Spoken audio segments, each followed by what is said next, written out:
Hoje vamos explorar um tema fascinante que muitas vezes é pouco conhecido e discutido: a Bíblia e a história da origem do povo africano. A Bíblia é um livro sagrado que tem influenciado culturas e religiões há milênios, mas poucas pessoas sabem que ela contém informações importantes sobre a origem do povo africano. Vamos mergulhar nas Sagradas Escrituras, desvendar fatos pouco conhecidos e aprender sobre os ancestrais bíblicos dos povos negros e africanos. Antes de começarmos, não se esqueçam de deixar seu like, se inscrever no canal e compartilhar esse conteúdo para que mais pessoas possam conhecer essa fascinante história. Os povos africanos na Bíblia. Poucos se lembram de que o povo de Israel viveu por muito tempo na África, enquanto escravo no Egito. As relações entre o povo do Israel bíblico com os povos da África foram muitas. A África, principalmente na região do Egito, será tida ora como local de refúgio. Gênesis capítulo 12, versículo 10 a 20. Jeremias capítulo 43, versículo 7, Mateus 2, versículo 13 a 15. Ora como local de provação. Êxodo 3, versículo 7. O primeiro relato na Bíblia que se refere aos povos africanos é o fato dos filhos de Cam terem ido habitar nesta região. Gênesis 10, versículo 10 a 20. Na formação do povo de Israel, os povos africanos são representados por Efraim e Manassés, filhos de José com a egípcia Asenate. Gênesis 41, 50 a 52. Após o êxodo, Moisés casou-se uma etíope, o que gerou repulsa em Miriam e Arão. Números 12. Tudo leva a crer que Miriam se revoltou com este casamento de seu irmão, não por sua esposa ser de outra tribo, mas sim pela sua cor de pele. Tanto que Deus colocou um castigo sobre Miriam: lepra. Miriam literalmente sentiu na pele o que era ser desprezada por ter uma cor diferente dos demais. Mais à frente temos o relato da visita da rainha de Sabá ao rei Salomão.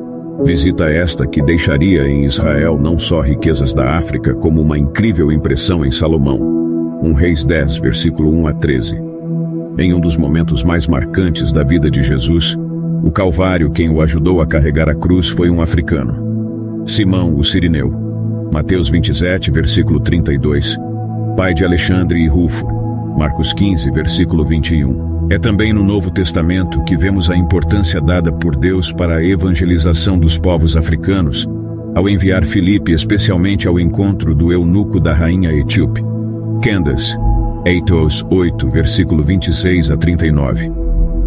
A partir deste encontro, toda a Etiópia seria evangelizada ainda no século I. Uma prova de que Jesus veio para todos os povos e não apenas para os judeus, e que em Cristo não pode mais haver distinções com base na cor da pele, gênero ou classe social. Tanto que um dos profetas e mestres na igreja de Antioquia era Simeão, um negro, Atos 13, versículo 1. Simeão é um dos pastores que impuseram as mãos sobre Paulo e Barnabé, enviando-os como missionários ao mundo conhecido. Atos 13, versículo 3. E Paulo ainda citou a mãe de Rufo, que era uma mãe espiritual para ele. Romanos 16, versículo 13.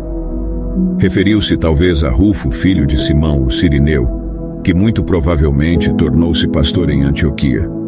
Nestas poucas citações bíblicas vemos o papel de destaque dos povos africanos participando da formação do povo de Israel, estando presentes no Êxodo, no estabelecimento do povo em Canaã, no período dos reis, na crucificação de Jesus, no início da evangelização e finalmente na formação da igreja cristã.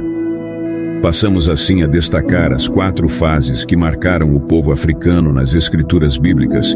Primeira fase: a linhagem de Cam e a conexão com a África.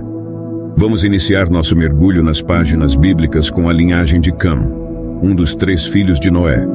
A Bíblia identifica Cam como o ancestral dos povos africanos e negros.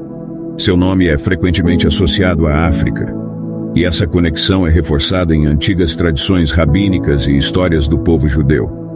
Ao explorar o livro de Gênesis, encontramos informações sobre os filhos de Cam, como Cush, Misraim e Canaã, que deram origem a várias nações africanas e povos do norte da África, incluindo os antigos egípcios. Segunda fase: a maldição de Cam e sua interpretação errônea. Um ponto importante a ser abordado é a maldição de Cam, descrita no livro de Gênesis. Entretanto, é fundamental esclarecer que essa maldição não recaiu sobre os povos africanos como um todo, mas sim sobre Canaã, o filho rebelde de Cam, que habitava a região do Oriente Médio. Essa interpretação errônea ao longo da história gerou conceitos equivocados sobre a relação entre a maldição e os povos africanos, resultando em preconceitos e discriminação. Terceira fase: os descendentes de Cão na Bíblia e sua importância. Vamos explorar as informações presentes na Bíblia sobre os descendentes de Cão, como o povo de Cuxi e Núbia, cujas terras correspondem a regiões atuais do Sudão e Etiópia. Além disso, encontramos referências a povos nativos da antiga Babilônia e Suméria, bem como os filisteus e os caftoritas. Essas narrativas são fundamentais para entender a rica diversidade e influência cultural dos povos africanos ao longo da história. Quarta fase: o significado do termo Cush e Mizraim na Bíblia. Exploraremos o significado do termo Cush na Bíblia, que está associado à Etiópia e Sudão e tem como significado literal Etiópia ou negro. Da mesma forma, Mizraim representa os antigos egípcios e outros povos do norte da África. É fascinante notar como essas designações têm influenciado a forma como esses povos são percebidos ao longo dos séculos. Vale ressaltar que o Egito é um país africano, terra do Nilo e das pirâmides, o mais antigo reino de que se tem registro, e Israel, terra das origens da Bíblia, teve sempre um olhar atento a este poderoso vizinho. Portanto, é possível dizermos que houve por muito tempo uma intensa comunicação entre Egito, África e Israel. Você se lembra que por muito tempo, muitas nações cristãs também justificaram a escravidão do povo africano se utilizando do texto bíblico de Gênesis. Os filhos de Noé que saíram da arca foram estes: Sem, Cã e Jafete, e Cã é o pai de Canaã. Falando de maneira geral, os descendentes de Jafete, 10, versículo 2 a 5, são todos os povos que podem ser chamados, num critério linguístico indo-europeu, incluindo os da Ásia Menor e das ilhas mediterrâneas.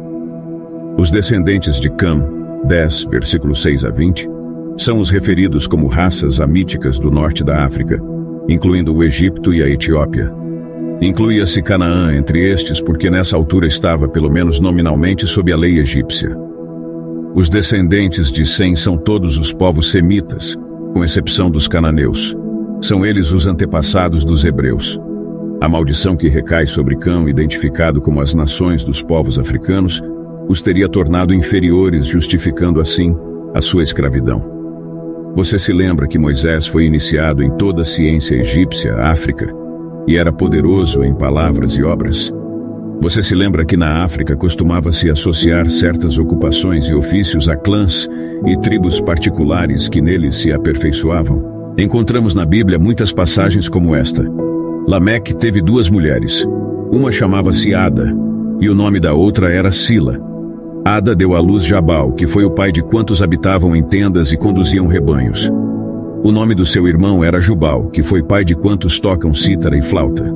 Por seu lado, Sila deu à luz Tubal-Caim, pai daqueles que fabricavam todos os instrumentos de cobre e ferro. Você se lembra que o Salmo capítulo 149, versículo 3 diz: Cantem ao som de harpas e tambores.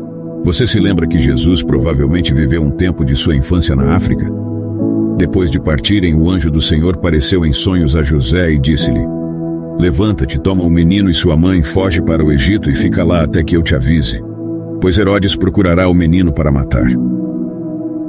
Você se lembra que Simão Cirineu, que ajudou Jesus a carregar a cruz, era um africano, de Cirene, atualmente Trípoli, no país da Líbia, África, e que ele tinha 2 filhos, Alexandre e Rufo, íntimos de São Paulo? Saudai este eleito do Senhor e sua mãe, que é também minha. Você se lembra que a África teve os primeiros cristãos já no 1º século, como nos conta o livro dos Atos, no seu capítulo 8, versículo 26, quando narra o encontro de Felipe com um alto funcionário da rainha Candace da Etiópia, o eunuco, que era alguém que já sabia ler um texto como poucos, mentalmente? Através desta jornada pela Bíblia, pudemos descobrir fatos surpreendentes sobre a história da origem do povo africano. A importância de compreender o contexto e a interpretação correta das Escrituras é crucial para evitar estereótipos e preconceitos infundados. A Bíblia nos mostra a diversidade e a riqueza da história africana, evidenciando que os povos africanos têm contribuído significativamente para a formação da civilização e da cultura global. Ao compartilharmos esse conhecimento, esperamos fomentar o respeito, a tolerância e a valorização da herança cultural dos povos africanos. Agradecemos a todos que nos acompanharam nesta jornada. Não se esqueçam de deixar seus comentários, compartilhar o vídeo e se inscrever no canal para mais conteúdos enriquecedores. Até a próxima!